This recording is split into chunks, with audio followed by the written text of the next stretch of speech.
perfect poached egg. Tender whites around a warm liquid yolk that oozes out like gold when you cut into it. They're an essential part of Eggs Benedict. They can turn any salad into a meal or any vegetable into brunch. The problem is they're really tough to make right. So you've probably read all the tricks and know all the secrets. Add vinegar to your water. Add salt to your water. Don't add salt to your water. Stir a vortex into the water. Wrap your eggs in plastic wrap. And guess what? None of them really work. After years of testing, I've only come across one method that works every single time, and all it requires are two things. The first is a really fresh egg. Fresh eggs have tighter whites and yolks that help them retain their shape better as they cook. There are two ways to tell how fresh an egg is. The first is to check something called the Julian date. As long as it's packed in the US, every carton of eggs has a number between 000 and 365 on it, and that number corresponds to the day on which the egg was cleaned and packed.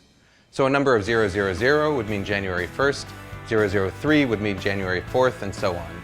All you really need to know is that the higher the number, the fresher the egg. You can also tell how fresh an egg is by carefully putting it into a cup of water.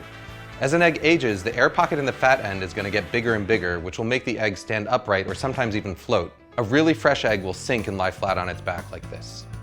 Once you've got your fresh egg, the second tool you need is something that I saw first suggested by British chef Heston Blumenthal, a fine mesh strainer.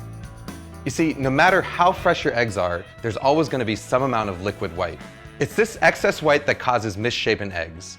You know, those really ugly ones with the wispy white floaters that completely ruin your brunch. To get rid of them, we're going to transfer our eggs to a fine mesh strainer and gently swirl it around until all the excess white is drained away. What you're left with is a nice, tight egg. Even better is that the strainer is actually the ideal tool for lowering the egg into the water. What I've got here is a pot of water at 180 degrees Fahrenheit, which is just about the temperature that the water is quivering but not quite simmering yet. All I'm going to do is gently lower the strainer with the egg into the water, move it back and forth a little bit to make sure the egg isn't stuck, and then carefully roll the egg out. Just like a kid, it's these early formative stages of a poached egg's life that are going to determine how it turns out in the end. Using a round bottom strainer and this rolling motion is going to help ensure that you get a nice tight poached egg that's egg-shaped. If you want to cook multiple eggs, just make sure that you have them cracked into separate dishes and ready to go. Once they're in the water, your only job is to keep them moving around, flipping them from time to time with a slotted spoon so that they cook evenly. After about 3.5 to 4 minutes, this is what you've got.